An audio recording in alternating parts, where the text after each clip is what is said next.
दर्पणदृश्यमाननगरी तुल्यन्निजान्तर्गतं पश्यन्नात्मनि मायया बहिरिवोद्भूतं यथा निद्रया यः साक्षात् कुरुते प्रबोधसमये स्वात्मानमेवाद्वयं तस्मै श्रीगुरुमूर्तये नमः इदं श्रीदक्षिणामूर्तये बीजस्यान्तरिवाङ्कुरो जगदिदं प्राङ्निर्विकल्पं पुनः मायाकल्पितदेशकालकलना वैचित्र्यचित्रीकृतं मायावीव विजृम्भयत्यपि महायोगी वयस्वेच्छया तस्मै श्रीगुरुमूर्तये नमः इदं श्रीदक्षिणामूर्तये तस्मै श्रीगुरुमूर्तये नमः इदं श्रीदक्षिणामूर्तये।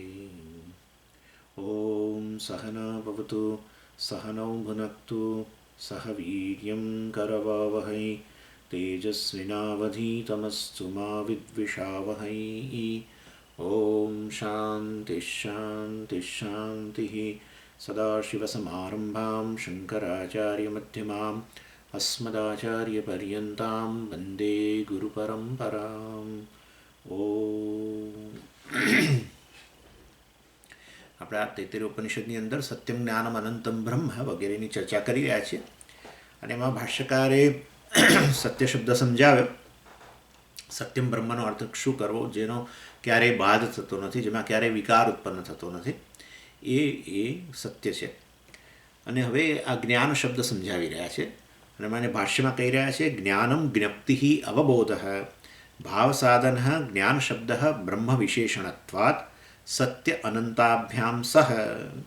આ જ્ઞાન શબ્દ જે છે એનો અર્થ શું થાય છે? જ્ઞપ્તિ અવબોધ, એટલે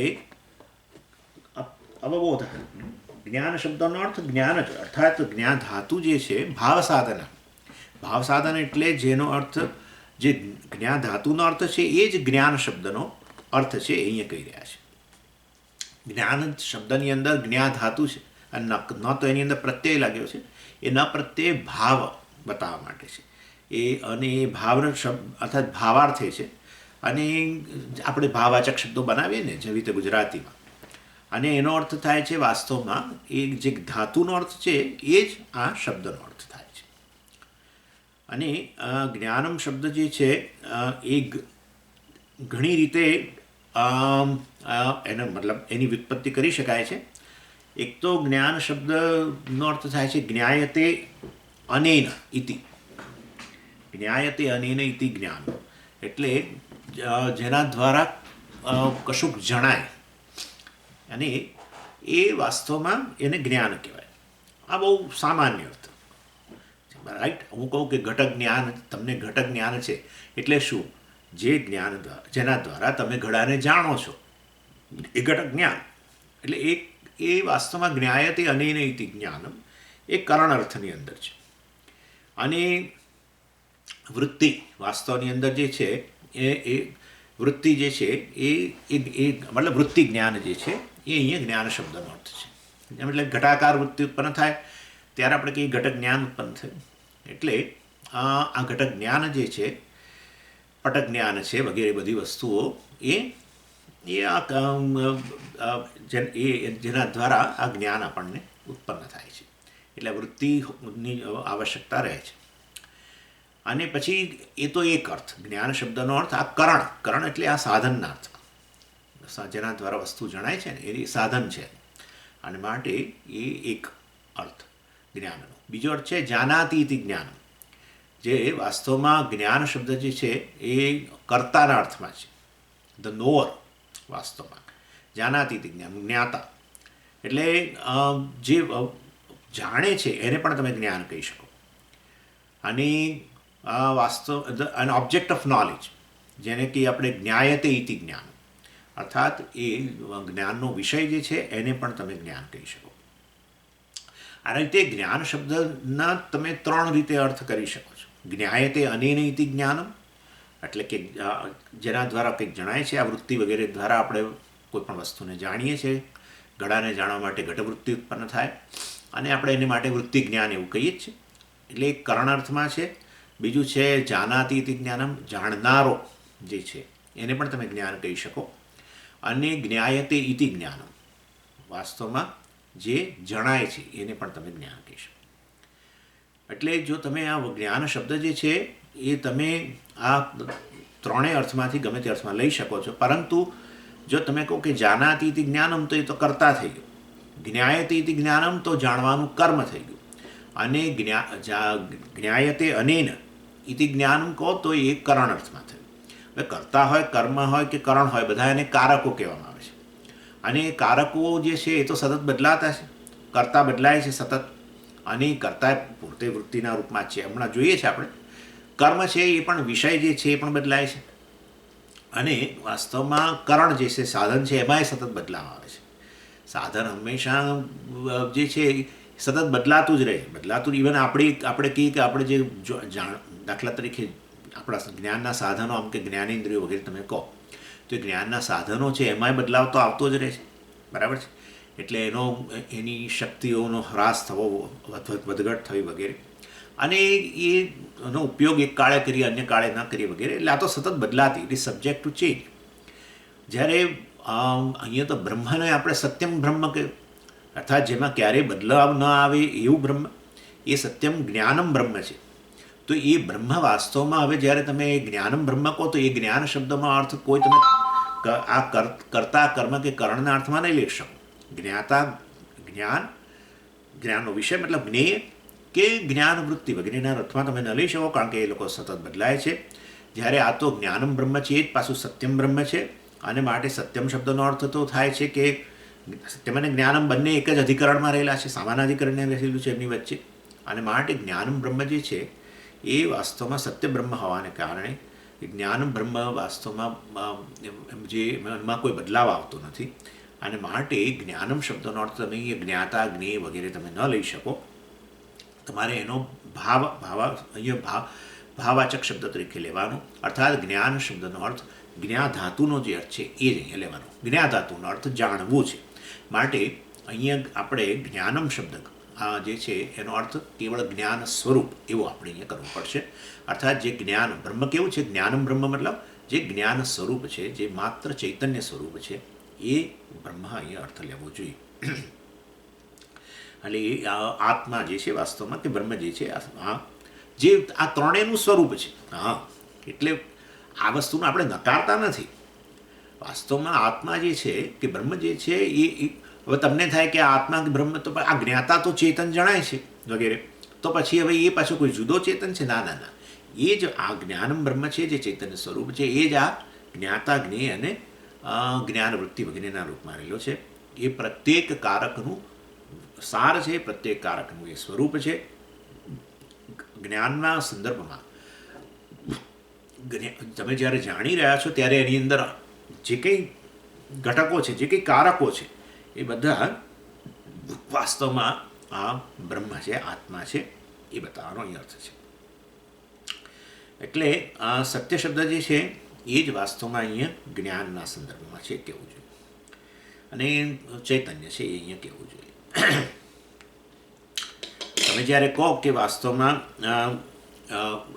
હું જાણું છું, તમે જ્યારે એમ કહો ત્યારે વાસ્તવમાં એ આ જ્ઞાતા જે છે એ તો ઉત્પન્ન થયેલો છે. જ્યારે જ્ઞાન મતલબ જ્ઞાનની ક્રિયા હોય, જાણવાની ક્રિયા હોય, ત્યારે જ્ઞાતાની ઉત્પત્તિ થાય છે. અને એ પહેલાં જ્ઞાતા ઉત્પન્ન થાય. જેમ કે તમે આ વસ્તુ, આ વિષય મારી સામે લાવ્યા અને તમે કહો આ શું છે, એટલે હું એને જોઉં, એટલે આ જાણવાનો પ્રયત્ન કરું, એટલે ત્યારે વાસ્તવમાં પેલો જ્ઞાતા ઉત્પન્ન થાય છે, જોનારો ઉત્પન્ન થાય છે. એટલે એ જોનારો વાસ્તવમાં ચેતન છે. તો એનો અર્થ એવો થયો કે જોનારો જેમાંથી ઉત્પન્ન થયેલો છે એ વાસ્તવમાં શું હોવું જોઈએ? ચૈતન્ય સ્વરૂપ હોવું જોઈએ. એટલે વાસ્તવમાં આ જ્ઞાતા શેમાંથી ઉત્પન્ન થાય? જે સ્વરૂપથી જ્ઞાન હોય એમાંથી આ જ્ઞાતા જાણવાની ક્રિયા વખત જાણવા કાળે એ વસ્તુ એ ઉત્પન્ન થાય. એટલે અને એ વાસ્તવમાં એ જે સ્વરૂપથી જ્ઞાન છે એ અહીંયા જ્ઞાનમ શબ્દનો અર્થ આપણે લેવાનો છે. અને માટે એ જ્ઞાતા નથી, જ્ઞેય નથી, જ્ઞાન વૃત્તિના રૂપમાં નથી, જ્ઞાતા, જ્ઞેય વગેરે બધા શબ્દો જે છે એનાથી એ તો બિયોન્ડ, એનાથી ઉપર ઉઠેલો છે વગેરે એવું બધું કહેવાને બદલે વાસ્તવમાં જ્ઞાન શબ્દનો અર્થ અહીં આપણે આ ત્રણે ત્રણ જે છે એના રૂપમાં રહેલો છે એ અહીંયા કહેવું જોઈએ. વાસ્તવમાં જ્ઞાતા જ્ઞેયથી ઉપર ઉઠેલો એવું કહેવા કરતાં જ્ઞાતા જ્ઞેય અને જ્ઞાનવૃત્તિ બધાના રૂપમાં એ રહેલો છે એવું આપણે અહીંયા કહેવું જોઈએ. અને જ્ઞાનમ શબ્દનો તમે આવો અર્થ કર્યો એના માટે વળી ભાષ્યકાર થોડુંક બીજું પણ એની અંદર કારણ આપે છે. ભાષ્યકાર કહે છે સત્ય અનંતાભ્યામ સહ વિશેષણત્વાદ બ્રહ્મણ, કારણ કે વાસ્તવમાં વિશેષણ છે બ્રહ્મનું સત્ય અને અનંત શબ્દ સહિત આ બ્રહ્મ શબ્દનું વિશેષણ છે જ્ઞાનમ પણ, અને માટે એલોંગ વિથ સહ એટલે એની સાથે સાથે, અને માટે જ્ઞાનમ જ સત્ય છે અને જ્ઞાનમ જ અનંત છે. કારણ કે સત્યમ જ્ઞાનમ અનંતમ બ્રહ્મ કહ્યું ને, માટે સત્યમાં અનંતમ શબ્દ છે એના વિશેષણોના રૂપમાં વપરાયું છે બ્રહ્મના, એની સાથે સાથે જ્ઞાન પણ વપરાયેલું છે. માટે વાસ્તવમાં જે જ્ઞાન બ્રહ્મ છે એ જ સત્ય બ્રહ્મ છે, એ જ અનંત બ્રહ્મ છે. અને માટે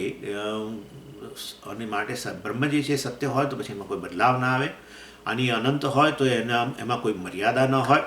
અને માટે તમે જ્ઞાન શબ્દનો અર્થ જો જ્ઞાતા કરશો, જ્ઞેય કરશો કે જ્ઞાનવૃત્તિ કરશો તો પછી મર્યાદિત થઈ જશે. કારણ કે જ્ઞાતા તમે કહો, જ્ઞાનનો અર્થ જ્ઞાતા કરો તો પછી હવે એ જ્ઞેય જાણવાનો કર્મ જે છે એ એનાથી વાસ્તવમાં વિલક્ષણ થઈ ગયું, એનાથી એમાં ભેદ ઉત્પન્ન થઈ ગયો. જે જ્ઞાતા હોય જ્ઞેય ન હોય, તમે એને જાણવાનો વિષય કહો, જ્ઞાન શબ્દનો અર્થ જ્ઞેય કરો તો એ જ્ઞાતા ન રહે. કારણ કે જ્ઞાતા અને જ્ઞેય બંને સાથે ન હોઈ શકે. જે જ્ઞાતા હોય એ જ જ્ઞેય હોય એવું તો હોઈ ન શકે. અને માટે વાસ્તવની અંદર તમે અનંત શબ્દને પણ એ પણ વિશેષણ તરીકે વપરાય છે બ્રહ્મનું, અને માટે તમે એને સાથે સાથે લો તો ખરેખર તો વાસ્તવમાં એ જ્ઞાતા જ્ઞેય કે જ્ઞાન જે છે એ ત્રણે ત્રણ જે છે એનો સમાવેશ કરીને રહેલું એવું જ અહીંયા લેવું પડે. કારણ કે વાસ્તવમાં અનંત શબ્દ પણ એનું વિશેષણ છે. એટલે જેમાં કોઈ મર્યાદા નથી એવું આ બ્રહ્મ છે. અને માટે કેવળ જ્ઞાતા કે કેવળ જ્ઞેય કે કેવળ જ્ઞાનવૃત્તિ વગેરેના રૂપમાં ન લઈ શકાય જ્ઞાન શબ્દનો અર્થ. અને સાથે સાથે આ તમે જ્ઞાતા જ્ઞેય કે જ્ઞાનવૃત્તિ વગેરે કોઈ પણ અર્થ કરો એ બધા કારકો છે, એમાં સતત બદલાવ આવે છે, તો પછી એ સત્ય શબ્દ પણ એમાં સંભવી ન શકે. સત્યમ બ્રહ્મ છે. અને માટે વાસ્તવની અંદર જ્ઞાન શબ્દનો અર્થ તમારે કેવળ જ્ઞપ્તિ કે જ્ઞાધાતુનો જે અર્થ છે એ જ અહીંયા લેવાનો છે. માટે સ્વરૂપથી જે જ્ઞાન છે, સ્વરૂપથી જે ચૈતન્ય છે એ વાસ્તવમાં બ્રહ્મ છે. અને આ જ્ઞાન શબ્દની સાથે સાથે જે અનંત શબ્દ વાપર્યો છે એની ખાસિયત એ છે કે જ્ઞાનમ આ શબ્દ જે છે એ આ ત્રણે ત્રણથી ઉપર ઉઠેલો જ ગણવો જોઈએ. કારણ કે અનંત શબ્દ છે એટલે કેવળ એક શબ્દ જ્ઞાતા કે જ્ઞેય કે જ્ઞાનવૃત્તિ વગેરે સાથે એને સાંકળી ન શકાય. એટલે it should transcend knower, known and knowledge. But આ ત્રણે ત્રણમાંથી જે ઉપર ઉઠેલો છે, પરંતુ નોવર, નોલેજ અને નોન જે છે એ આ જ્ઞાનથી અભિન્ન છે. એટલે તમે એમ કહો કે વાસ્તવની અંદર બ્રહ્મા જ્ઞાતા જ્ઞેય અને જ્ઞાન વૃત્તિથી ઉપર ઉઠેલું છે, અર્થાત એને ટ્રાન્સેન્ડ કર્યું છે. આનાથી એ અસંગ છે તો એ બરાબર છે. પણ તમે પછી એમ કહો કે જ્ઞાતા જ્ઞેય અને જ્ઞાન જે છે વૃત્તિ વગેરે છે એ પણ વાસ્તવમાં બ્રહ્મથી અસંગ છે, તો પછી વાસ્તવમાં ભેદ ઉત્પન્ન થઈ ગયો. તો કારણ કે એ ખરેખર તો બંને પછી સ્વતંત્ર વસ્તુઓ થઈ ગઈ અને તો એ દ્વૈત ઉત્પન્ન થાય છે. માટે ખરેખર જ્ઞાતા જ્ઞેય અને જ્ઞાન વૃત્તિ વગેરે છે એ તો આ બ્રહ્મથી અભિન્ન છે, એ એનાથી ઉપર ઉઠેલા નથી. અને માટે એકમ અદ્વિતીયમ સત્યમ બ્રહ્મ, અને માટે આ સત્ય બ્રહ્મ જે છે એ વાસ્તવમાં અને સત્યમ બ્રહ્મ જે છે મતલબ કે એણે જ્ઞાતા જ્ઞેય અને બ્રહ્માએ જ્ઞાતા જ્ઞેય અને જ્ઞાન વૃત્તિથી ઉપર ઉઠવાની જરૂર નથી, એ તો છે જ. અને કારણ કે હંમેશ માટે એનાથી એ બિલકુલ અનટચ છે, એનાથી અસંગ છે, એનાથી જરાય પ્રભાવિત થતું નથી. અને માટે તમારે એવું કહેવાની જરૂર નથી કે આ વાસ્તવમાં બ્રહ્મા ત્રણેથી ઉપર ઉઠેલું છે. બ્રહ્મ વાસ્તવની અંદરનું સ્વરૂપ જ એવું છે કે એ આ ત્રણેયથી અસ્પૃષ્ટ છે. જેવી રીતે તમારે એવું કહેવાની જરૂર નથી કે માટી જે છે એ હંમેશા માટી એ ઘડાથી ઉપર ઉઠવાનું છે. માટી ઘડાથી ઉપર ઉઠેલી જ છે. ઘડો કોઈપણ રીતે માટીને સ્પર્શી શકે એમ જ નથી. ઘડાના કોઈ પણ ગુણધર્મો માટીને સ્પર્શી શકે એમ નથી. ઘડાની વિશેષતાઓ એ માટીને સ્પર્શી શકે એમ નથી. ઘડો કોઈ પણ રીતે માટીને સ્પર્શી શકે એમ નથી. માટી તો ઉપર ઉઠેલી જ છે ઘડાથી. અને એવી ને એવી રીતે આ જ્ઞાતા જ્ઞાન, જ્ઞાનવૃત્તિ અને જ્ઞેય વગેરે જે છે એ વાસ્તવની અંદર આ જે બ્રહ્મ છે એ એના બ્રહ્મથી અભિન્ન છે, પરંતુ બ્રહ્મ સદા એના આ ત્રણે ત્રણથી અસ્પૃષ્ટ છે. અને ઇનફેક્ટ આ બ્રહ્મની દૃષ્ટિએ આ ત્રણે ત્રણનું અસ્તિત્વ નથી. જેવી રીતે માટી જે ઘડાથી ઉપર ઉઠેલી જ છે એ માટીની દૃષ્ટિએ ઘડાનું અસ્તિત્વ જ નથી, માટે કોઈ પછી ઘડો સ્પર્શી જ કેવી રીતે શકે. એવી ને એવી રીતે વાસ્તવમાં બ્રહ્મ જે છે આ ત્રણેયથી ઉપર ઉઠેલું છે. એનો અર્થ કે બ્રહ્માથીની દૃષ્ટિથી આ ત્રણે ત્રણનું અસ્તિત્વ જ નથી. જો અસ્તિત્વ જ ન હોય તો પછી એનાથી અસ્પૃષ્ટ છે એવું કહેવાનું પણ બહુ કંઈ અર્થ રહેતો નથી. એટલે એનીવે એટલે આ ત્રણે ત્રણ હોવા છતાં, બરાબર ને, વ્યવહારમાં તો છે જ. અત્યારે તમે જાણવાનો વિષય તમે મારા માટે મારા શબ્દો જે છે તમારા માટે જાણવાનો વિષય છે. તમે જાણનારા છો. આ બધું વ્યવહારની અંદર બધું છે. આ બધું હોય તેથી કે વાસ્તવની અંદર ખરેખર કોઈ દ્વૈત ઉત્પન્ન થતું નથી. જેવી રીતે માટી ઘડાથી ઉપર ઉઠેલી છે, માટીની દૃષ્ટિએ ઘડો નથી, માટે ખરેખર તો પછી ઘડા નામની વસ્તુ જ નથી એવું નથી કહેતા. સમજવાનું છે આ વસ્તુ. અનેક ઘડાઓ હોવા છતાં પણ વાસ્તવમાં એ સત્ય નથી. અને એટલે વાસ્તવની અંદર આ કહેવાનો આશય એ છે કે એવી રીતે જ્ઞાતા, જ્ઞેય અને જ્ઞાનવૃત્તિ વગેરે બધું ભલે જ્ઞાનની પ્રવૃત્તિની અંદર આ ત્રણે ત્રણનું અસ્તિત્વ જણાતું હોય, પણ ખરેખર એ ત્રણે ત્રણ બ્રહ્મથી અભિન્ન છે. બ્રહ્મની દૃષ્ટિએ ત્રણેયનું અસ્તિત્વ જ નથી. અને વાસ્તવમાં એને કારણે એ ત્રણે ત્રણ થી અસ્પૃષ્ટ જ છે. જે વ્યવહારમાં જણાતું હોવા છતાં પણ એ એનાથી અસ્પૃષ્ટ છે. જ્યારે એ ત્રણે ત્રણ બ્રહ્મથી અભિન્ન છે, બ્રહ્મ એ ત્રણે ત્રણથી વિલક્ષણ છે એવું કહેવું જોઈએ. અને આ રીતે જ્યારે કહીએ ત્યારે જ્ઞાન શબ્દનો અર્થ આપણે કેવળ ચૈતન્ય સ્વરૂપ છે એ નિશ્ચિત થઈ જાય છે. જ્ઞાન શબ્દનો અર્થ જ્ઞાતા, જ્ઞેય કે જ્ઞાનવૃત્તિ વગેરે ન કરી શકીએ. આ રીતે જ્યારે સમજાવીએ ત્યારે જ્ઞાન શબ્દનો અર્થ કેવળ ચૈતન્ય સ્વરૂપ, જ્ઞાન સ્વરૂપ એ વસ્તુ આપણને સ્પષ્ટ થઈ જાય છે. એટલે એ દૃષ્ટિએ આ અનંત શબ્દ જે છે, જ્ઞાનમની સાથે સાથે અનંતમ શબ્દ જે રહેલો છે એ વાસ્તવમાં એ આ વસ્તુ સ્પષ્ટ કરે છે. ચાલો પછી આગળ ભાષ્યમાં કહે છે, નહિ સત્યતા અનંતતા ચ જ્ઞાનકર્તૃત્વે સતી ઉપપદ્યતે જ્ઞાનકર્તૃત્વેન હિ વિક્રિયમાણં કથમ સત્યમ ભવેત અનંતમ ચ યદ્ધિ ન કુતશ્ચિત પ્રવિભજ્યતે તદનંતમ જ્ઞાનકર્તૃત્વે ચ જ્ઞેયજ્ઞાનાભ્યામ પ્રવિભક્તમ ઇતિ અનંતતા ન સ્યાત. એટલે નહીં સત્યતા અનંતતા ચ જ્ઞાનકર્તૃત્વે સતી ઉપપદ્યતે. આ જ્ઞાન જે છે વાસ્તવની અંદર એ જ્ઞાતાના રૂપમાં તમે લો તો આ સત્યમ અને અનંતમ શબ્દ એની સાથે ફિટ થઈ શકતા નથી. કેમ? કારણ કે આપણે જોઈએ કે કેવી રીતે આ સત્ય શબ્દ એની સાથે ફિટ નથી થતો. સત્ય શબ્દનો અર્થ આપણે જોઈ ગયા.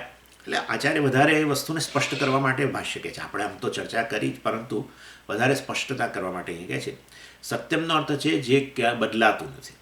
અને જ્યારે જ્ઞાન શબ્દનો અર્થ તમે સત્યમ જ્ઞાનવંતમ બ્રહ્મ, જ્ઞાન શબ્દનો અર્થ જો જ્ઞાતા કરશો, જ્ઞાન કર્તૃત્વે નહીં સત્યતા અનંતતા છે ઉપપદ્યતે.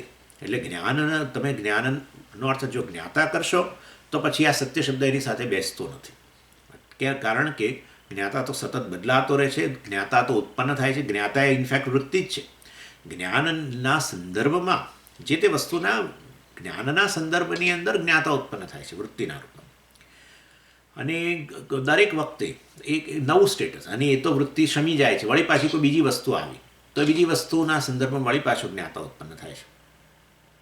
જ્યારે જ્યારે જે તે વસ્તુનું જ્ઞાન પ્રાપ્ત કરવું ત્યારે ત્યારે વિશેષ જ્ઞાતા ઉત્પન્ન થતો હોય છે. અને એ તો ખાલી એક રોલ જ છે. જાણવાના સંદર્ભમાં એક આ રોલ જ છે. એ વૃત્તિના રૂપમાં હોય છે. અને તમે જાણો છો કે વૃત્તિ ઉત્પન્ન થાય છે અને શમી પણ જાય છે, સતત બદલાતી રહે છે. અને માટે જ્ઞાતા પણ એ વૃત્તિના રૂપમાં છે. અને માટે જ્ઞાતા બનવા માટે વાસ્તવમાં વિકાર થવો જરૂરી છે. અને એટલે એ દ્રષ્ટિએ જો તમે સત્યમ જ્ઞાનમ બ્રહ્મ વગેરેમાંની અંદર જ્ઞાન શબ્દનો અર્થ જ્ઞાતા કરશો તો પેલું સત્ય એટલે જેમાં ક્યારેય વિકાર નથી આવતો, બદલાવ નથી થતો, એ એની સાથે બેસશે નહીં. માટે જ્ઞાન કર્તૃત્વેન વિક્રિયમાણમ સત કથમ સત્યમ ભવેત. જ્યારે આ જ્ઞાતા જે છે એ વાસ્તવમાં એ સતત બદલાતો રહે છે તો પછી એને સત્ય તમે કેવી રીતે કહી શકો? અને માટે જ્ઞાનનો શબ્દનો અર્થ અહીંયા તમે જ્ઞાતા ન કરી શકો. જોયું આપણે પહેલાં, પરંતુ આચાર્ય વધારે એની સ્પષ્ટતા કરવા માટે કહે છે. સારું, અનંત શબ્દ કેમ એ જ્ઞાતાના સંદર્ભમાં ફિટ નથી થતો? સત્યમ જ્ઞાનમ અંતમ બ્રહ્મમાં જ્ઞાન શબ્દનો અર્થ જ્ઞાતા કરીએ તો સત્ય શબ્દ ફિટ નથી થતો, બરાબર છે. અનંત શબ્દ કેમ ફિટ નથી થતો? કારણ કે એ કેવળ કર્તૃકારક છે. અને તો પછી કેવળ કર્તાના જ સંદર્ભમાં હોય. જ્ઞાતા એટલે કર્તા, જ્ઞાન ક્રિયાનો કર્તા. તો પછી બીજા કારકોનું શું? કર્મનું શું, કરણનું શું, વગેરેનું શું? કારણ કે તમે કર્તા કહી દીધો તો પછી હવે કર્મ ન રહ્યું, કરણ ન રહ્યું. અને તો પછી કર્તા તો મર્યાદિત છે, તો પછી પેલો અનંત શબ્દ કેવી રીતે ફિટ થશે? માટે અનંતમ કથમ ભવેત, આચાર્ય કહે છે. એટલે આ અનંત શબ્દ જે છે એ પણ વાસ્તવની અંદર આ જ્ઞાનકર્તાના સંદર્ભમાં એની સાથે ફિટ થતો નથી. હી એટલે કારણ કે યત કુતશ્ચિત ન પ્રવિભજ્યતે તદ અનંતમ. આચાર્ય કારણ આપે છે કે અનંત શબ્દ સાથે સાથે ન રહી શકે. યત કુતશ્ચિત ન પ્રવિભજ્યતે તદ અનંતમ, જે ક્યારેય મર્યાદિત નથી, જે ક્યારેય મર્યાદિત થતું નથી, જેમાં ક્યારેય મર્યાદા ઉત્પન્ન થતી નથી, જે મર્યાદિત નથી, કશી વસ્તુથી મર્યાદિત બનતું નથી, કશી વસ્તુથી એમાં બાઉન્ડ્રી આવતી નથી, એટલે એને અનંત કહેવાય. એટલે અનંત વસ્તુ એટલે શું? જેમાં કોઈ મર્યાદા ઉત્પન્ન ન કરી શકે.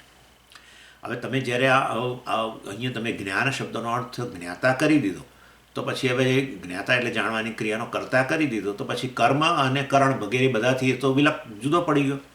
કર્મ અને કરણ જે છે એણે આને જ્ઞાતાને મર્યાદિત બનાવી દીધા, કર્તાને મર્યાદિત બનાવી દીધા.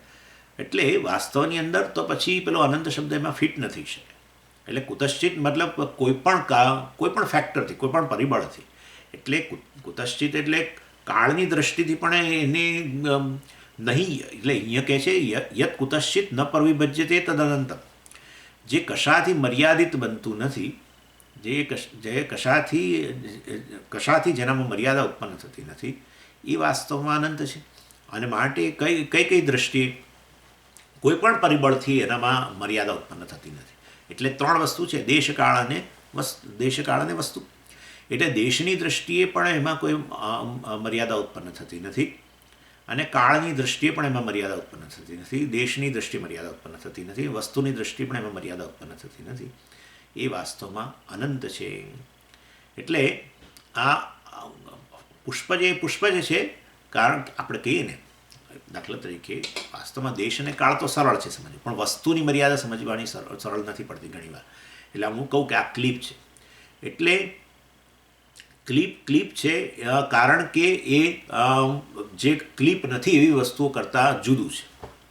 જેમ કહું કે આ ક્લિપ છે, એટલે ક્લિપ છે કારણ કે એ આ જે ક્લિપ નથી એના કરતાં એ ભિન્ન છે. હું આ ક્લિપ શબ્દ કહીને જ આ વસ્તુ સિદ્ધ કરી દઉં છું.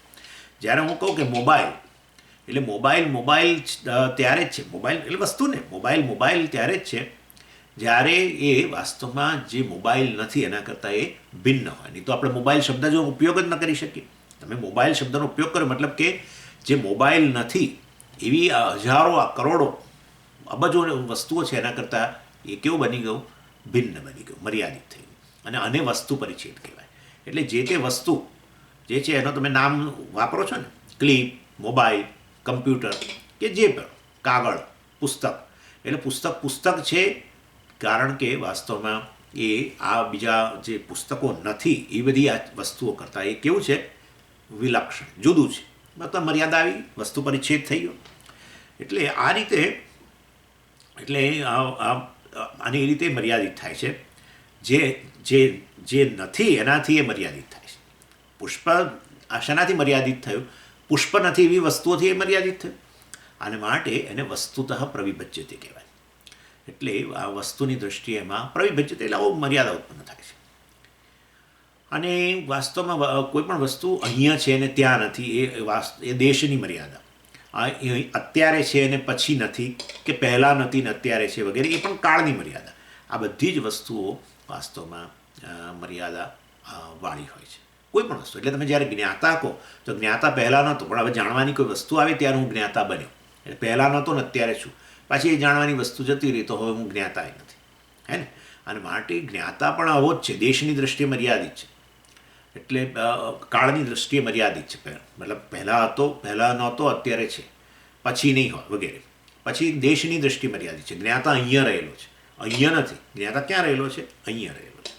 એટલે દેશની દ્રષ્ટિ મર્યાદિત છે અને વસ્તુની દ્રષ્ટિ મર્યાદિત છે. જ્ઞાતા છે કારણ કે જે જ્ઞાતા નથી એના કરતાં એ કેવો છે? મર્યાદિત છે, એનાથી ભિન્ન છે તો પછી એ મર્યાદા આવી ગઈ. અને આ રીતે વાસ્તવની અંદર સતત આ જ્ઞાતા, જો જ્ઞાન શબ્દનો અર્થ તમે જ્ઞાતા કરશો તો પછી એ અનંત શબ્દ એની અંદર ફિટ થઈ શકે એવો જ નથી. અનંત વસ્તુ એને જ કહેવાય કે જેનામાં કોઈ મર્યાદા ઉત્પન્ન ન કરી શકે. અને વાસ્તવમાં એ જે તે વસ્તુ હોય છે ને એ પણ આમે સતત બદલાતી હોય છે. તમે કોઈ પણ વસ્તુ લો તો ભલે તમે એનું નિરીક્ષણ કરી ન શકો એ જુદી વસ્તુ છે, પરંતુ આ વસ્તુ અત્યારે પ્રત્યેક ક્ષણે એની અંદર બદલાવ આવી જ રહેલો છે. એટલે આપણે આને ખાસ કરીને પુષ્પ વગેરેના સંદર્ભમાં આ વસ્તુ બહુ જોવા મળે છે. ફૂલ પહેલાં આપણે લાવીએ તોડીને ત્યારે આપણને લાગે કેવું સરસ એકદમ તાજું વગેરે, પણ જોતામાં તમે જુઓ છો કે એમાં બદલાવ આવી જાય છે, એકદમ નબળું એ થઈ જાય છે, વિલાઈ જતું હોય છે. એટલે પ્રત્યેક વસ્તુ આ રીતે સમયની અંદર બદલાતી જ રહે છે. અને પ્રત્યેક વસ્તુ વાસ્તવમાં જગતની અંદર એકબીજાથી ભિન્ન પણ હોય છે અને પ્રત્યેક વસ્તુ એક સ્થાનમાં હોય છે. અને આ રીતે વાસ્તવમાં ખરેખર તો દેશકાળ અને વસ્તુથી પ્રત્યેક વસ્તુ એક મર્યાદિત જ છે. જ્યારે એટલે જ્ઞાનમ શબ્દનો અર્થ જો તમે જ્ઞાતા કરશો તો જ્ઞેય જ્ઞાનાભ્યામ પ્રવિભક્તમ સત અનંતમ ન ભવતી. આચાર્ય કહે છે, ભાષ્યકાર કહી રહ્યા છે, જ્ઞેય જ્ઞાનાભ્યામ, જ્ઞેય અને આ જ્ઞાન વૃત્તિ બંનેથી ભિન્ન થશે અને તો એ અનંત નહીં રહી શકે. અને તમે એવું ન કહી શકો કે ભલે અમર્યાદિત રહેતું, કારણ કે વાસ્તવમાં સત્યમ જ્ઞાન અનંતમ ત્રણે ત્રણ કેવા છે? સામાનાધિકરણમાં છે. ત્રણે ત્રણ એક જ વસ્તુનો નિર્દેશ કરે છે અને બ્રહ્મ માટે બ્રહ્મ જે સત્ય છે એ જ અનંત છે, એ જ જ્ઞાન છે. અને તો પછી જ્ઞાન શબ્દોનો તો જ્ઞાતા લો તો વાસ્તવમાં અનંતમ શબ્દ એની એ બ્રહ્મ માટે જે અનંત શબ્દ વપરાયેલો છે એ તમે એની સાથે બેસાડી નહીં શકો. અને માટે તમારે જ્ઞાન શબ્દનો અર્થ એવો કરવો જોઈએ કે જેમાં વાસ્તવમાં આવી કોઈક મર્યાદા ન હોય. તો પછી અમે લોને કરી દઈએ. જ્ઞાન શબ્દોનો તમે જ્ઞાતા કેવું નથી કરવું. જ્ઞાન શબ્દનો અર્થ ત્રણે ત્રણ કરી દો. જ્ઞાતા વત્તા જ્ઞેય વત્તા જ્ઞાનવૃત્તિ 3 કરી દો. તો પછી ક્યાં પ્રશ્ન ઊભો થાય છે? તો આનંદ થઈ ગયું કે નહીં? ના, કારણ કે ત્રણે ત્રણને ભેગા ન કરી શકાય. કારણ કે બ્રહ્મ જ્ઞાતા પણ હોય ને જ્ઞેય પણ હોય ને જ્ઞાન વૃત્તિ હોય, બધું ના હોઈ શકે. હે ને? જાણનારોને જાણવાનો વિષય ભિન્ન ના હોય, જ્ઞાતા જુદો ને જ્ઞેય જુદું ના હોય. અને માટે આ ત્રણે સાથે રહી શકે એમ જ નથી. બ્રહ્મ જ્ઞાતા હોય ને જ્ઞેય હોય ને જ્ઞાન વૃત્તિ જ હોય, વાસ્તવમાં એવું ન હોઈ શકે. તો પછી હવે શું કરવાનું? તો એટલે કહેવામાં આવ્યું કે વાસ્તવમાં આ ત્રણેયના રૂપમાં એ રહેલું જ નથી અને એ રીતે અનંત છે.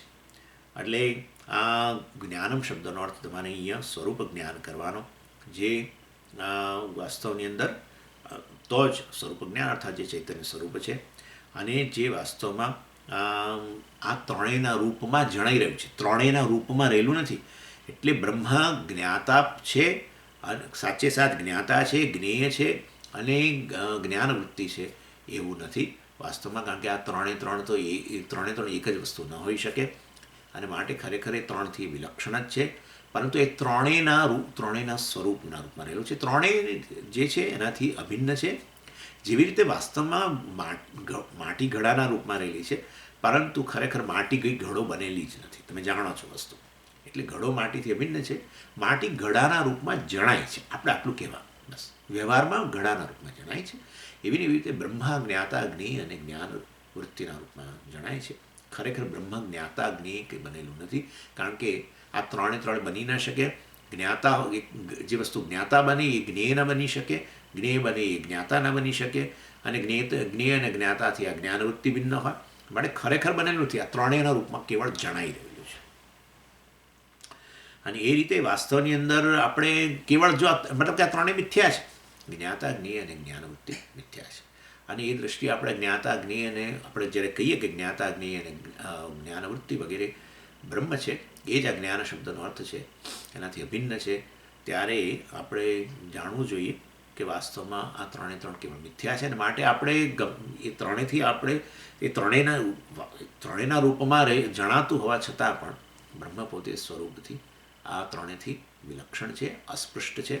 આ ત્રણેય તો બ્રહ્મની દૃષ્ટિએ તો ખરેખર એમનું અસ્તિત્વ જ નથી, પરંતુ તમે વ્યવહારમાં આ ત્રણનો અનુભવ કરો છો. કોઈ પણ જ્ઞાનની અંદર આ ત્રણ વસ્તુ રહેલી જ હોય નહીં તો શક્ય જ ના બને. માટે એ વ્યવહારને સમજાવવા માટે આપણે કહીએ છીએ કે આ ત્રણ વાસ્તવમાં રહેલા હોવા છતાં પણ સત્ય નથી, મિથ્યા છે. અને માટે આવા ગમે એટલા તમે ઉમેરો એની અંદર જ્ઞાતા જ્ઞેય આ ત્રણ અર્થાત દ્વૈત થઈ ગયું, તો પણ વાસ્તવમાં બ્રહ્મ જે અદ્વિતીય છે, જે આ ત્રણેયના રૂપમાં જણાય છે પરંતુ ખરેખર નથી, એ બ્રહ્મ જે અદ્વૈત સ્વરૂપ બ્રહ્મ જે છે આ ત્રણેયનો કોળિયો કરીને જ રહેલું છે, મતલબ ખરેખર એ ત્રણના રૂપમાં બનેલું જ નથી. જેવી રીતે આપણે કહીએ કે અનેક ઘડાઓ છે, તો પણ આપણે એ અનેકતાથી આપણે ડરતા નથી, આપણે અદ્વૈતીઓ ડરતા નથી. કેમ નથી ડરતા? કારણ કે વાસ્તવમાં આ બધાનું સાર, આ બધાનું સ્વરૂપ વાસ્તવમાં પેલી માટી એક જ છે. અને માટે તમે 1000 ગળા બોલને બદલે 2000 ગળા કહો, 5000 ગળા કહો, તો દ્વૈત ઉત્પન્ન થતું નથી. અનેકતા આવી હોય એ આપણા અદ્વૈત દૃષ્ટિમાં ક્યારેય ભય ઉત્પન્ન કરતું નથી. અનેકતા કે દ્વૈત જે છે એ આપણું આ કહેવાતું દ્વૈત જે છે એ તો મિથ્યા છે.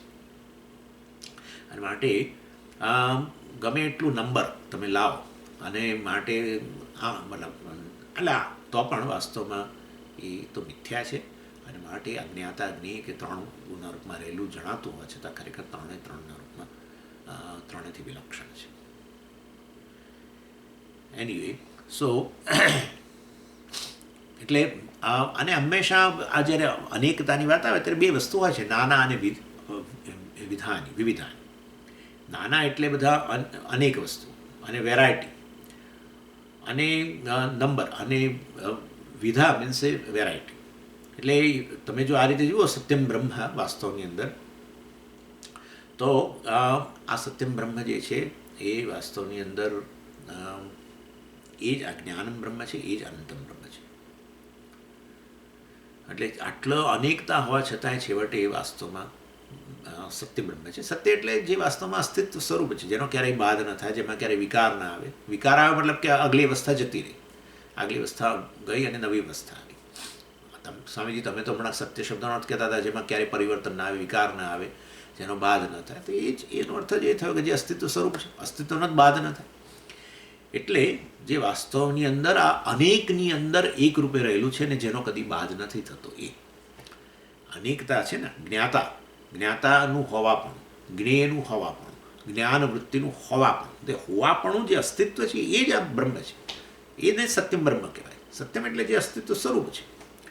એટલે એનાથી અન્ય કશું નથી એમ કહેવાનું અહીં આશય છે. એનાથી અન્ય શું છે એવું જો તમે કહો તો એમાં પેલું જે છેપણું છે, એનાથી અન્ય શું છે, એમાં જે પેલું છેપણું છે એ બ્રહ્મ છે. અર્થાત વાસ્તવની અંદર આ સર્વને વ્યાપીને રહેલું સત્યમ બ્રહ્મ એ આ જ્ઞાન સ્વરૂપ છે, ચૈતન્ય સ્વરૂપ છે. એટલે અહીંયા એને જ્ઞપ્તિ કહ્યું. જ્ઞપ્તિ એટલે જ્ઞાન સ્વરૂપ, જ્ઞાતા જ્ઞેય કે જ્ઞાન વૃત્તિના રૂપમાં નહીં. અને તો સત્ય અને અનંત શબ્દ એની સાથે બરાબર બેસી શકે છે. અને એ અહીંયા જ્ઞા શબ્દનો, જ્ઞા ધાતુનો અર્થ છે એ જ જ્ઞાન શબ્દનો અર્થ છે. એને આપણે ભાવવાચક શબ્દ કહીએ છીએ. અને હવે આ વસ્તુ એટલે આત્મા જ આ રીતે જે જ્ઞાન સ્વરૂપ છે, જ્ઞપ્તિ છે, એને વળી એના માટે આચાર્ય હવે એને સમજાવવા માટે છાંદોગ્ય ઉપનિષદમાંથી મંત્ર કોટ કરે છે. યત્ર નાન્યત વિજાનાતિ સભૂમા અથ યત્ર અન્યત વિજાનાતિ તદલ્પમ એતે શ્રુત્યંતરાત. ભાષ્યકાર હવે એક મંત્ર કોટ કરી રહ્યા છે છાંદોગ્ય ઉપનિષદમાંથી, અને કહે છે કે વાસ્તવમાં બ્રહ્મમાં ક્યારેય કોઈ ભેદ રહેલો નથી. એના માટે અહીંયા એક મંત્ર કોટ કરે છે. અર્થાત આ બધો જે ભેદ આપણે જે જોઈ રહ્યા હતા, જ્ઞાતા જ્ઞેય વગેરે સર્વ ભેદથી પર છે. વાસ્તવમાં બ્રહ્મ અદ્વિતીય છે, કહેવાતું અદ્વૈત છે, એની સામે કોઈ ભય ઉત્પન્ન કરી શકતું નથી અદ્વૈતની સામે. કારણ કે દ્વૈત અને અદ્વૈત બંને વાસ્તવમાં વિલક્ષણ વસ્તુઓ છે, પરંતુ આ તો એવું અદ્વૈત છે જે દ્વૈતનો કોળિયો કરી રહ્યું છે. દ્વૈત મિથ્યા છે. એ બધી મિથ્યા વસ્તુઓનું અસ્તિત્વ પ્રદાન કરનાર વ્યવહારમાં તમે કહો છો આ છે, જ્ઞાતા છે, જ્ઞેય છે, જ્ઞાન વૃત્તિ છે, તે બધા પેલું જે છેપણું છે એ જ આ બ્રહ્મ છે. એ તમે કાઢી લો તો આ ત્રણ રેકમાંથી કશું રહેતું જ નથી. જ્ઞાતામાંથી અસ્તિત્વ જ કાઢી લો તો પછી હવે જ્ઞાતા ક્યાં રહે છે? બરાબર ને? જ્ઞેયમાંથી અસ્તિત્વ કાઢી લો તો પછી ક્યાં જ્ઞેય વસ્તુ રહે છે? એટલે ત્રણે ત્રણને અસ્તિત્વ પ્રદાન કરનાર, ત્રણે ત્રણના સારભૂત. અસ્તિત્વ સારભૂત હોય, અસ્તિત્વ નીકળી જાય તો પછી છે શું? બીજું કશું છે રહ્યું જ નહીં, શૂન્ય થઈ ગયું.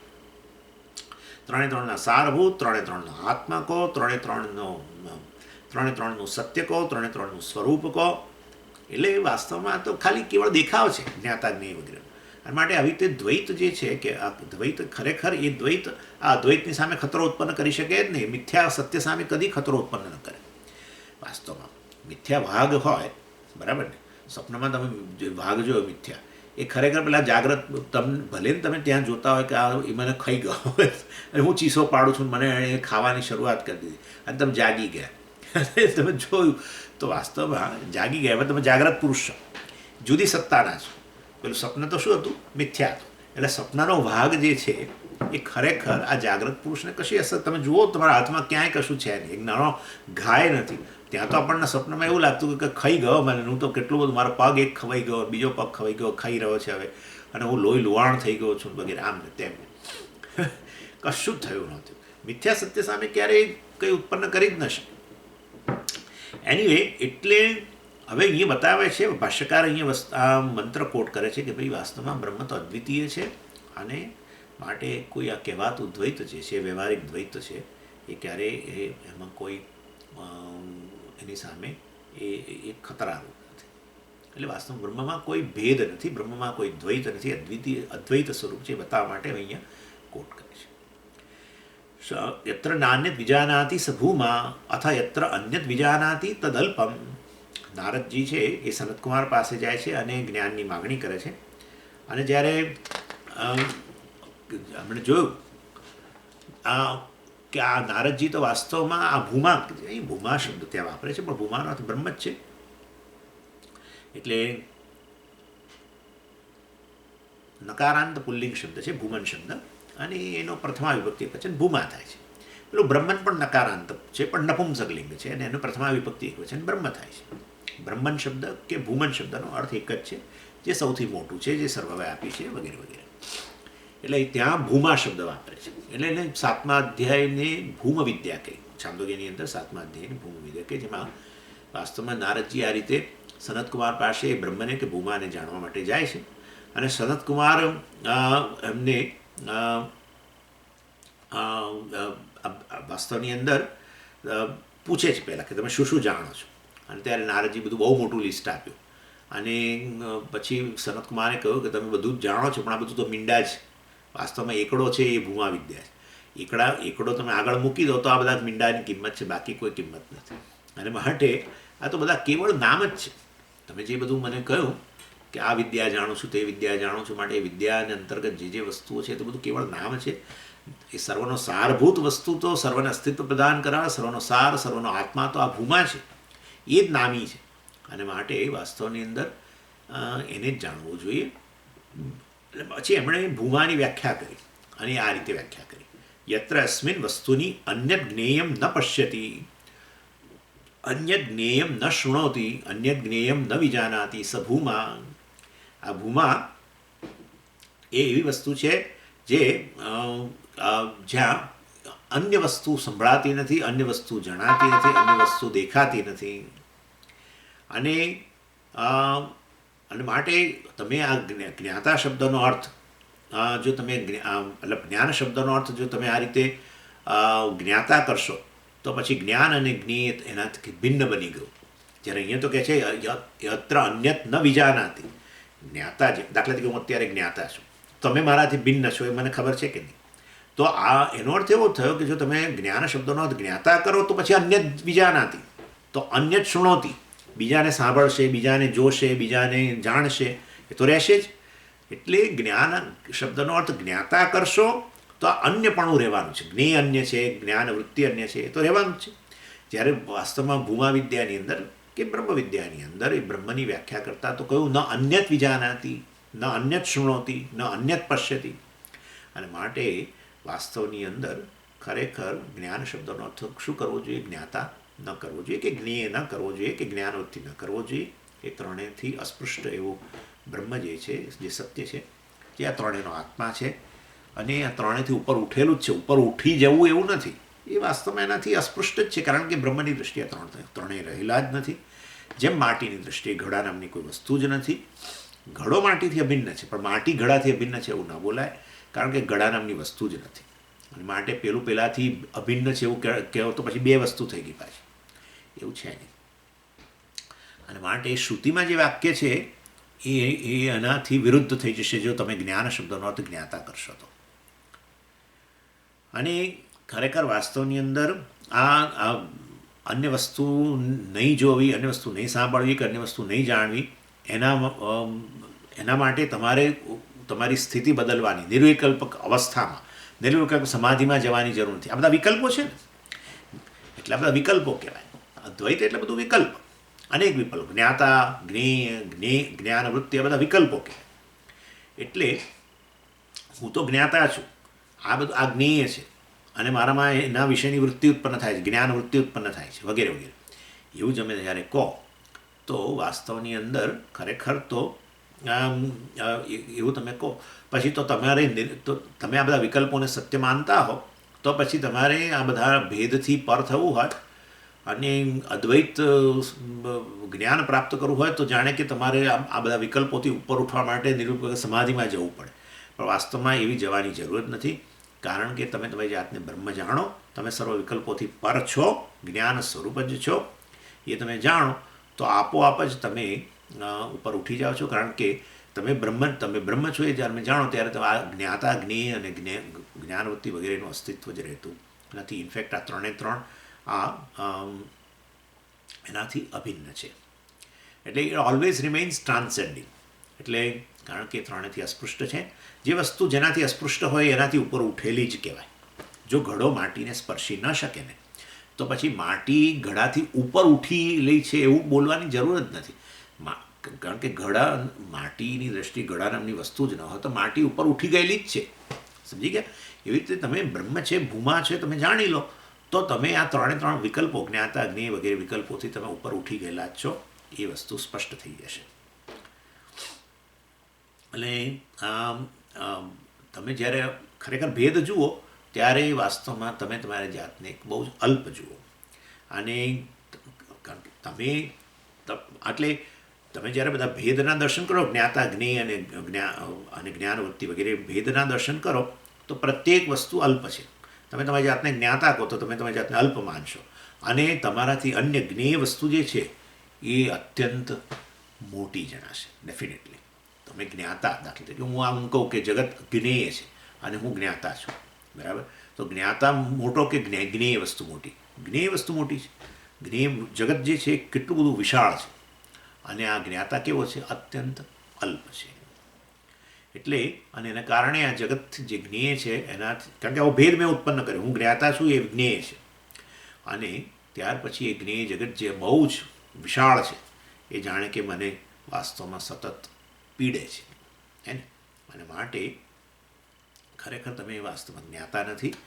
તમે સત્યમ જ્ઞાનમ અનંતમ બ્રહ્મ છો, મતલબ જ્ઞાન એ તો તમારે ચૈતન્ય સ્વરૂપ છો, તમે જ્ઞાતા નથી. આવું જાણો તો તમે આ જ્ઞાતા, જ્ઞેય સર્વભેદ જે છે એને તમે મિથ્યા જાણી લીધા.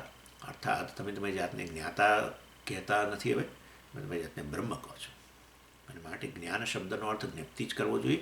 આ ઇવન છાંદોગ્યનું આ વાક્ય છે સ્પષ્ટ કરે છે, યત્ર નાન્યત વિજાનાતિ સભૂમાં, જ્યાં બીજા કોઈના દર્શન થતા જ નથી, જ્ઞેયના કે જ્ઞાન વૃત્તિ વગેરેના દર્શન થતા નથી, એ બધી વસ્તુ મિથ્યા છે.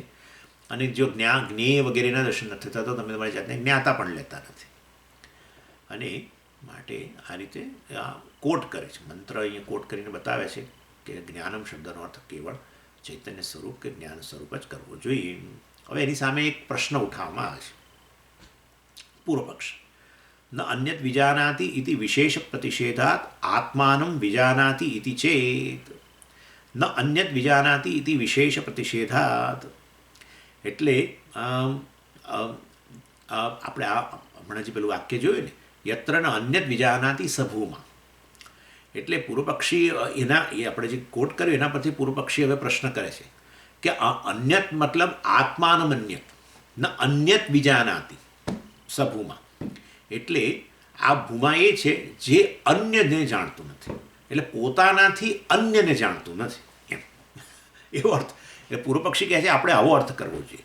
અન્યત એટલે આત્માનમ અન્યત, આત્મનઃ અન્યત, સોરી, આત્મનઃ અન્યત એટલે પોતાનાથી અન્ય જે છે, ન વિજાનાતી, જાણતો નથી, ઇતિ એટલે તો પછી શું થશે? વિશેષ પ્રતિષેધા.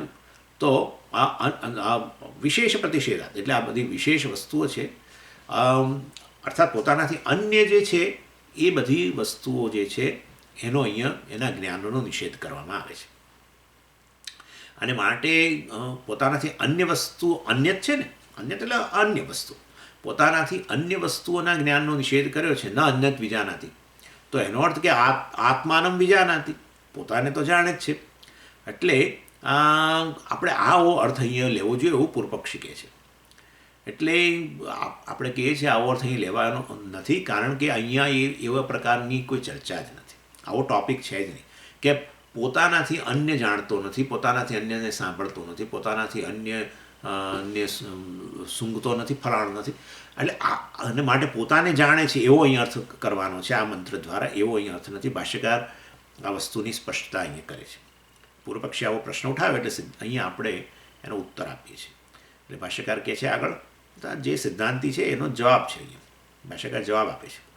ન ભૂમલક્ષણ વિધિ પરત્વાત વાક્યસ્ય યત્ર ન અન્યત પશ્યતિ ઇત્યાદિ ભૂમ્ન લક્ષણ વિધિ પરમ વાક્યમ. સનતકુમાર જે છે એ નારદજીને વાસ્તવમાં ભૂમા શું છે એ વસ્તુ બતાવી રહ્યા છે, ભૂમાનું લક્ષણ આપી રહ્યા છે, ભૂમાની વ્યાખ્યા કરી રહ્યા છે. એ કંઈ નારદજીને એવું કહેતા નથી અહીંયા કે કિમ પશ્યતિ અથવા કિમ ન પશ્યતિ, ભૂમા શું જુએ છે અને શું નથી જોતું એવી કોઈ અહીંયા ચર્ચા નથી. ભૂમા શું વસ્તુ છે એની વ્યાખ્યા કરી રહ્યા છે. ભૂમા કે બ્રહ્મ શું વસ્તુ છે, ભૂમ લક્ષણ જે છે, લક્ષણ એટલે વ્યાખ્યા, ભૂમ લક્ષણ જે છે, ભૂમ લક્ષણ વિધિ પરત્વાદ વાક્ય છે. એ જે મંત્ર જે છે યત્ર નાન્યત વિજાનાતી, યત્ર ન અન્યત પશ્યતિ, ન શૃણોતી, એક્સેટ્રા એક્સેટ્રા, જે વાક્ય જે છે એ ભૂમ લક્ષણ વિધિ પરત્વાદ, એ તો વાસ્તવમાં ભૂમાની વ્યાખ્યા કરે છે. એટલે છાંદોગ્યનો મંત્ર જે છે જે કોટ કરવામાં આવ્યો છે, આપણે ભાષ્યકારે જે કોટ કર્યો એ વાસ્તવમાં ભૂમાની વ્યાખ્યા વિધિ પરત્વાદ એટલે ભૂમાની વ્યાખ્યા કરવા માટે જ પ્રવૃત્ત થયેલું છે. વિધિ એટલે શું? એ કે જે વાસ્તવમાં ભૂમા શું છે એ વસ્તુ બતાવે. આમાં શું છે કે લક્ષણ છે, બ્રહ્મનું લક્ષણ કે ભૂમાનું લક્ષણ બે રીતે આપી શકાય. કે આત્માની વ્યાખ્યા બે રીતે કરી શકાય. આત્મા શું શું નથી એ રીતે પણ વ્યાખ્યા કરી શકો, અથવા એ શું છે એવું કહીને વ્યાખ્યા કરી શકો. એટલે વિધિ પરત્વાદ, નિષેધ પરત્વાદ, એમ. વિધિ પરત્વાદ એટલે આ રીતે હકારાત્મક રીતે, એ રીતે પણ તમે કહી શકો. આ કોઈ વસ્તુની વ્યાખ્યા કરવી હોય તો બે રીતે કરી શકો. આની વ્યાખ્યા કરવા માટે હું એમ કહું કે આ ક્લિપ છે, આ નથી, આ નથી, આ નથી, આ નથી, આ નથી, આ નથી, એમ કરીને તમને છેવટે ક્લિપનો નિર્દેશ કરો. અથવા સીધે સીધું એવું બધું કહેવા કરતાં ક્લિપ શું છે એવું જ સીધું કહી દો. તો ક્લિપ શું છે એ તમને સીધે સીધું કહું તો એ વ્યાખ્યા કેવી થઈ? વિધિપરત કહેવાય, અર્થાત હકારાત્મક, જેને આપણે કહીએ ને એ પ્રકારે વિધેયવાચક કહેવાય. એટલે વિધિપરત્વાદ એટલે આ પ્રકારે હકારાત્મક. અને જ્યારે પેલી જે છે એ નિષેધાત્મક વાક્ય છે. એટલે બે પ્રકારે, મતલબ નિષેધ વાક્ય હોય અથવા તો વિધેય વાક્ય હોય. જ્યારે આપણે શ્રુતિની અંદર જોઈએ છીએ ને, આવું તમને હું સમજાવું વસ્તુ, આપણે શ્રુતિમાં તમે જુઓ અનેક જગ્યાએ આત્માની તો વ્યાખ્યા આવી, બરાબર. અશબ્દમ, અસ્પર્શમ, અરૂપમ, અરસમ, નિત્યમ, અગંધવત, એવી કઠોપનિષદમાં આત્માની વ્યાખ્યા કરી કે જે વાસ્તવની અંદર અશબ્દમ, અસ્પર્શમ, અરૂપમ, જે શબ્દ નથી, અર્થાત બ્રહ્મમાં કોઈ ધ્વનિ નથી, બ્રહ્મનો કોઈ સ્પર્શ નથી. બ્રહ્મ એવી વસ્તુ છે જેમાં સ્પર્શ ગુણ નથી. બ્રહ્મ એવી વસ્તુ છે જેમાં શબ્દ ગુણ નથી. બ્રહ્મ એવી વસ્તુ છે જેમાં રસ નથી. બ્રહ્મનો કોઈ ટેસ્ટ નથી, એમ, જેમાં રસગુણ નથી. બ્રહ્મ એવું છે જેની અંદર કોઈ ગંધ ગુણ નથી, ગંધ રહેલી નથી. આ રીતે વ્યાખ્યા કરી. તો હવે આ તો નથી નથી નથીના રૂપમાં આવી, જેમાં કોઈ શબ્દ ગુણ નથી, જેમાં આ નથી, જેમાં ધ્વનિ નથી, જેમાં રસ નથી, જેમાં સ્પર્શ નથી, વગેરે વગેરે. આવા કોઈ ગુણ ધરાવતું નથી બ્રહ્મ. તો આ બ્રહ્મની વ્યાખ્યા જ છે, પરંતુ આ નિષેધપરક વ્યાખ્યા કહેવાય. અને એટલે બ્રહ્મ એનો તો પછી આ નથી તો પછી બ્રહ્મ શૂન્ય છે એવું કહી દો ને. અરે ભાઈ શૂન્ય નહીં, અમારે કહેવાનો આશય છે કે બ્રહ્મા કોઈ વાસ્તવમાં ઇન્દ્રિયના જ્ઞાનનો વિષય નથી. જેવી રીતે આ ક્લિપ તમારા જ્ઞાનનો વિષય છે, દર્શનનો વિષય છે, હે ને, ઇન્દ્રિય જ્ઞાનેન્દ્રિયનો વિષય બને કે એ તમારા આ ક્લિપ છે એનો એનો શબ્દ પણ તમારા ક્લિપમાં રહેલો સાઉન્ડ જે છે એ તમારા જ્ઞાનેન્દ્રિયનો વિષય બને, શ્રોત્રેન્દ્રિયનો વિષય બને, કે એને તમે ચાટો વગેરે તો એ તમારા રસનેન્દ્રિયનો વિષય બને. એવી રીતે બ્રહ્મમાં વાસ્તવમાં બ્રહ્મ એ કોઈ ઇન્દ્રિયનો વિષય બની શકે એમ નથી. જેવી રીતે આ ક્લિપ બને એવી રીતે બ્રહ્મ ન બની શકે, કારણ કે બ્રહ્મમાં શબ્દ નથી, સ્પર્શ નથી, રૂપ નથી, રસ નથી અને ગંધ વગેરે નથી. જો એ હોય તો પછી આપણે ઇન્દ્રિયથી એને ગ્રહણ કરીએ. બ્રહ્મનું કોઈ રૂપ હોય તો તમે એને ચક્ષુર ઇન્દ્રિયથી ગ્રહણ કરો. એટલે બ્રહ્મ વાસ્તવમાં કોઈ જ્ઞાનેન્દ્રિયનો વિષય નથી, પ્રત્યક્ષ વિષય નથી, તો પછી અનુમાનનો વિષય નથી. એમ આપણે એટલે મતલબ મનુષ્યને ઉપલબ્ધ પ્રમાણો જે છે એ પ્રમાણોથી બ્રહ્મનું વિષયકરણ ઓબ્જેક્ટના રૂપમાં એને જાણી ન શકાય. આ બ્રહ્મની વ્યાખ્યા છે. એટલે એમ ઇનડાયરેક્ટલી તો કહ્યું કે બ્રહ્મ વાસ્તવમાં એ વિષય નથી, એમ જ કહેવાનો આશય છે. કારણ કે વિષયના રૂપમાં જાણવા માટેના કોઈ પ્રમાણનો વિષય બનતું જ નથી. એટલે તો પછી બ્રહ્મ વિષય જ નથી. તો પછી શું હોય? બ્રહ્મ વિષયી હોય. બરાબર? બ્રહ્મ શું હોય? વિષયી હોય. એટલે વાસ્તવમાં એની પણ તો આ બ્રહ્મની વ્યાખ્યા છે, પણ આ નિષેધાત્મક છે. બરાબર ને? કારણ કે ઇન્દ્રિયનો વિષય નથી વગેરે. એટલે એનો ત્યાં એ રીતે નિષેધ વાક્યના રૂપમાં એને ત્યાં કહેવામાં આવ્યું. પણ સત્યમ જ્ઞાનમ અનંતમ બ્રહ્મ વગેરે જે છે એમાં કોઈ નિષેધ નથી. એ તો બતાવે છે કે બ્રહ્મ વાસ્તવમાં સત્ય સ્વરૂપ છે, બ્રહ્મનો બાધ થતો નથી, અને બ્રહ્મ જ્ઞાન સ્વરૂપ છે, ચૈતન્ય સ્વરૂપ છે, બ્રહ્મ અનંત છે વગેરે, અને એમાં કોઈ નિષેધ નથી. એ વસ્તુ જેવી છે એવી ત્યાં બતાવે છે. બ્રહ્મ જેવું છે એવું જ અહીંયા વર્ણન કરે છે. એ પ્રકારની વ્યાખ્યા છે. એને વિધેયાત્મક વાક્ય કહેવાય. એટલે વિધિપરત્વાદ એટલે આવી હકારાત્મક એવી વ્યાખ્યા. જ્યારે પેલી અશબ્દમાં સ્પર્શ વગેરે બધી છે એ વ્યાખ્યા નિષેધાત્મક છે. બે રીતે એની વ્યાખ્યા થઈ શકતી હોય છે. એની એટલે નારદજી સનતકુમારને પૂછે છે, ભૂમાનમ ભગવો વિજિજ્ઞાસે. એને છાંદોગ્યની અંદર 7મા અધ્યાયની અંદર 23મા ખંડમાં પહેલો જ મંત્ર કે ભાઈ મારે તો ભૂમાને જાણવું છે, અને માટે સનતકુમાર જે હવે જવાબ આપે છે બધું ભૂમાની વ્યાખ્યા કરશે.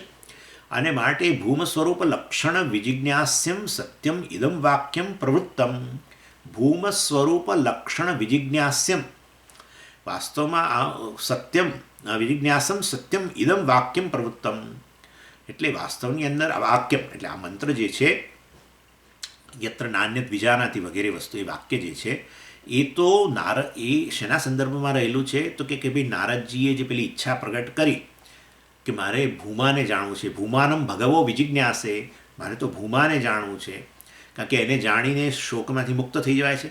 તરત શોકમાં આત્મવિદ, આત્મા જ એને જાણીને શોકથી મુક્ત થઈ ગયા છે. અને આત્મા વાસ્તવમાં ભૂમાના રૂપમાં જાણીએ તો જ એ આપણે શોકમાંથી મુક્ત થઈ શકીએ. ભૂમાથી અન્ય તમે તમારી જાતને લો તો તમે હંમેશા શોકગ્રસ્ત રહો, કારણ કે તમે તમારી જાતને મર્યાદિત માનો અને એને કારણે શોક ઉત્પન્ન થાય.